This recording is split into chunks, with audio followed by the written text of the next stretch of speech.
Araghchi.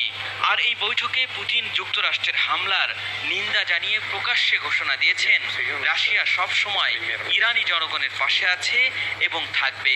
আর এই ঘোষণার পরই সিরিয়ার উত্তর পূর্বাঞ্চলীয় হাসাকা প্রদেশে অবস্থিত মার্কিন যুক্তরাষ্ট্রের একটি সামরিক ঘাঁটিতে হামলার ঘটনা ঘটেছে। ইরান কি তাহলে রাশিয়াকে সঙ্গে নিয়ে যুক্তরাষ্ট্রের সামরিক ঘাঁটিগুলো ধ্বংস করে দিবে? এদিকে ডোনাল্ড ট্রাম্প ইরানে হামলার পর থেকে খোদ আমেরিকান নাগরিকদেরই তোপের মুখে পড়েছেন। ট্রাম্প হয়তো ভেবেছিলেন এ যাত্রায় ইরান নতজানু হয়ে তার কাছে যুদ্ধবিরতির কথা বলবে, কিন্তু ঘটনা ঠিক তার বিপরীত দিকে মোড় নিয়েছে।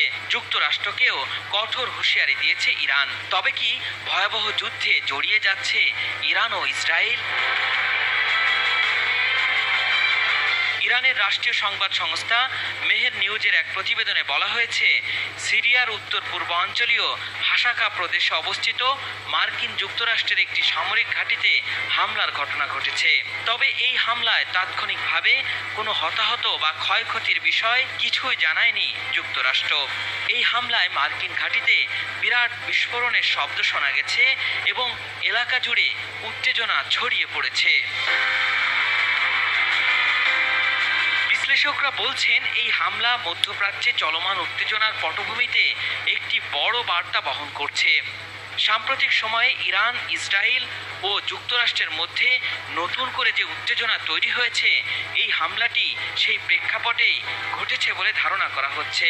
আর এই হামলার কারণে মধ্যপ্রাচ্যের যুক্তরাষ্ট্রের সামরিক ঘাঁটিগুলোর নিরাপত্তা নিয়েও বেশ চিন্তিত হয়ে পড়েছেন ডোনাল্ড ট্রাম্প।